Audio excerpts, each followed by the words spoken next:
నమస్తే MP news Manapalli స్వాగతం. ఈరోజు పేపర్లోని న్యూస్ చూద్దాం. హై స్కూల్ వేళల్లో మార్పులు. ఉదయం 9 గంటల నుంచి సాయంత్రం 4 గంటల 10 నిమిషాల దాకా హై స్కూల్లో స్కూల్ వేళలు పిల్లలకు మార్చినట్టుగా, అంటే వాళ్ళ టైం టేబుల్ మార్చినట్టుగా మనకు విద్యాశాఖ చెప్తుంది. విద్యాశాఖ ఏం చెప్తుందంటే, ఇంతకుముందు టైం ఎప్పుడైనా కూడా 9:30 to 4 o'clock వరకు ఉండే ఏ స్కూల్ అయినా కూడా ఇప్పుడు 9 నుంచే, ఉదయం 9 నుంచే 4:15 వరకు విద్యా వేళల్లో మార్పు చేసిన వార్త చూడొచ్చు. ఇది ఒక హైదరాబాద్ మినహా తెలంగాణ మొత్తం మార్చేలు. హైదరాబాద్లో మాత్రం పాత వేళల్ని కొనసాగిస్తున్నట్టుగా విద్యాశాఖ చెప్తున్న వార్త మనం చూడొచ్చు. నీట్ ఫలితాల్లో రాజకోట్ రాష్ట్రం.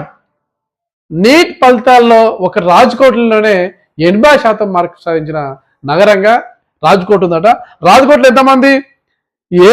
ఒకే కేంద్రంలో 789 మందికి 850 పైనే మార్కులు వచ్చినాయట. దేశం మొత్తం పేరు మీద రాజ్కోట్ నగరంలోనే 80% మంది అక్కడ అర్హత సాధించిన వార్త మనం చూడొచ్చు. దీన్ని బట్టి అక్కడ ఎంత అది ఎక్కడ నీట్లో, ఇక దీన్ని బట్టి అక్కడ ఏం జరిగింది ఇంకాతో ఇక ముందు తేవాల్సింది. జూన్లో జాబ్ మేళా. ఏటా ఆంధ్రలో నోటిఫికేషన్లు. డిసెంబర్ లోపు ఉద్యోగాల భర్తీ. మీ కష్టానికి గుర్తింపు. సీఎం రేవంత్ రెడ్డి అంటాడు. సీఎం రేవంత్ రెడ్డి నిన్న ఏం చేసిండు? శనివారం ప్రజాభవన్లో యూపీఎస్ సివిల్ సర్వీసెస్ 2023 విజేతలతో సీఎం మంత్రులు ఫోటో దిగిన వార్త మనం చూడవచ్చు. దీంట్లో సీఎం చెప్పిన వార్త ఏంటంటే, ప్రతి జూన్లో ఇంతకుముందు గవర్నమెంట్, టీఆర్ఎస్ గవర్నమెంట్ 10 సంవత్సరాల నుండి ఎప్పుడు ఉద్యోగం అవుతుందో, ఎప్పుడు ఏదో అని చెప్పి చాలా మంది చదివి వాళ్ళ టైం వేస్ట్ చేసుకున్నారు. వాళ్ళ ఏజ్ అయిపోయింది, మొత్తం వాళ్ళ జీవితం మొత్తం స్పాయిల్ అయిపోయింది.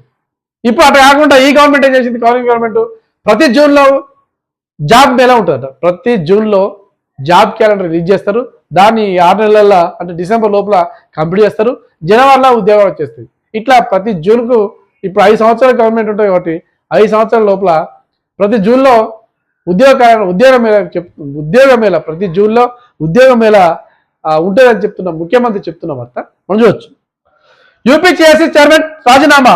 వ్యక్తిగత కారణాలతోనే ఇంకా 5 సంవత్సరాల పీరియడ్ ఉండగానే యూపీఎస్సీ చైర్మన్ రాజీనామా చేసిన వార్త మనం చూడొచ్చు. రోజంతా వాన. రాష్ట్రంలో నేడు భారీ వర్షాలు. ఆసిఫాబాద్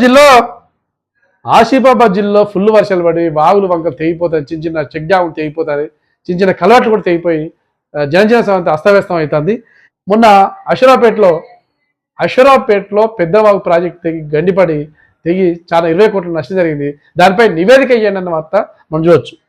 రైతు బీమాలకి కొత్త రైతులు అంటే మామూలుగా ఇంతకుముందు భార్య నుంచి భర్తకు, భర్త నుంచి భార్యకు, లేదా వేరే రైతు దగ్గర నుంచి ఇంకో రైతు కొనడం, ఇట్లా ఈ సంవత్సరం కాలం ఒక భూమిని ఒక ధర స్టార్ బుక్ చేసుకొని కొన్న రైతులు, వ్యవసాయ భూములు కొన్న రైతులు, వాళ్ళకి పట్టభూమి కొత్తది అన్నీ వస్తాయి, 1B వస్తే అన్నీ వస్తాయి, కానీ రైతు బంధు వస్తుంది. కానీ రైతు బీమాకు అర్హత లేకుండా అయిపోతుంది. ఎందుకు? రైతు బీమా అనేది ఇంతకుముందు నిరంతర ప్రక్రియ ఉండే. ఇప్పుడు మాత్రం అంటే ఈ టీఆర్ఎస్ గవర్నమెంట్ అనే అంతకుముందు పోయిన 2-3 సంవత్సరాల నుంచి ఏమైంది? 5 సంవత్సరాల క్రితం ఏమో కొనగానే వాళ్ళే రైతు బీమా అటాచ్ చేసేది, ఆటోమేటిక్గా అయిపోయింది. ఇప్పుడు అట్లా కాదు. రైతు బీమా చెందాలంటే ఎవరైతే భూమి చేసుకున్నారో, వాళ్ళ పట్టా భూమి, ఎవరైతే భూమి కొన్నారో, లేకపోతే ఎవరైనా భార్య నుంచి భర్తకు భూమి మార్పిడి చేసుకున్నారో వాళ్ళు ఒక దరఖాస్తు ఫామ్ను ఏవో సబ్మిట్ చేస్తేనే 2023 ఆగస్టు నుంచి 2024 జూన్ 20 వరకు ఎవరైతే కొత్త రైతులు తమ భూములను తమ పేరు మీద నమోదు చేసుకొని పట్టా పాస్బుక్లు వచ్చి ఉన్నారో వాళ్ళు ఇప్పుడు దేనికి అర్హులు? రైతు బీమాకు అర్హులట. అది ప్రతి జూలైలో ఉంటాయి కాబట్టి ఈ అవకాశాన్ని ఎవరు మిస్ చేసుకోకుండా తమ ఏవో ఆఫీసులలో సబ్మిట్ చేస్తే ఆటోమేటిక్గా మీరు కూడా లైఫ్ లాంగ్ అంటే 59 సంవత్సరాల వరకు మీకు రైతు బీమా అయినా వర్తించే అవకాశం ఉంది. విద్యాశాఖ చైర్మన్గా ఆకురూరి మురళి. మాజీ ఐఏఎస్ పేరును పరిశీలిస్తున్న ప్రభుత్వం. రుణమాఫీ ఫిర్యాదుల బాధ్యత ఏవోలకు. రుణమాఫీపై మొన్న ₹1,00,000 మాఫీ చేస్తే అనేకమైన ఫిర్యాదులు వస్తున్నాయి.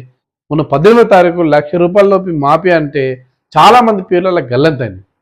కొంతమంది పేర్లను కూడా కొంత నాకు మాఫీ కావాలని కొందరేమో నాకు 70,000 ఉంటే మాఫీ కావాలని కొందరు, 30,000 ఉంటే మాఫీ కావాలని కొందరు అంతకుముందు కూడా నాకు మాఫీ కావాలని కొందరు. ఇట్లా రకరకాల ప్రాబ్లమ్స్ తోటి చాలా ప్రాబ్లమ్స్. నాకు మాఫీ కాలేదు ఎక్కడ చూసినా కూడా చాలా మంది రైతులు ఆందోళన చెందుతున్నారు. అలాంటి ఆందోళన చెందొద్దు. మీకు ఏమైనా ఫిర్యాదులు ఉంటే ఎవరైతే మాఫీ కాలేదో వాళ్ళకు మాఫీ కాలేని ఫిర్యాదులు ఎవరికి వెళ్ళట వరకు ఇస్తే వాళ్ళు దాన్ని పరిష్కరించే మార్గం చూపిస్తానని చెప్పిన వార్త మనం చూడొచ్చు. ఇంతకుముందు ₹1,00,000 మాఫీ చేస్తే వరంగల్లో కాంగ్రెస్ సభ పెడతానని చెప్పేసి అన్నారు. అది విషయం ఏంటంటే ఇప్పుడు ఈ ఫిర్యాదుల వెలువ వచ్చేసరికి ఈ ఫిర్యాదులు అన్ని పరిష్కరించిన తర్వాతనే ఎవరికైతే రుణమాఫీ పడలేదో ఎవరికైతే రుణమాఫీ పడలేదని ఆందోళన చెందొద్దు. ఎవరికైతే రుణమాఫీ పడలేదో వాళ్ళ పేరు రాకపోతే మీరు గాబర పడద్దు. ఏ కారణం చేత పడలేదో ఎట్లా పడలేదో మేము అన్ని వివరించి ఆ దానికి పరిష్కారం చూపుతాం. ఆగస్టు తర్వాత దాని పరిష్కారం ఉంటుంది కాబట్టి మీరైతే ఫిర్యాదులు ఇవ్వండి ఏఈఓలకు. వాటి పరిష్కరించిన తర్వాతనే వరంగల్లో సభ పెడతామని చెప్తున్న వార్త, తుమ్మల నాగేశ్వరరావు చెప్తున్న వార్త మనం చూడవచ్చు. ఇవి ఈరోజు వార్తలు.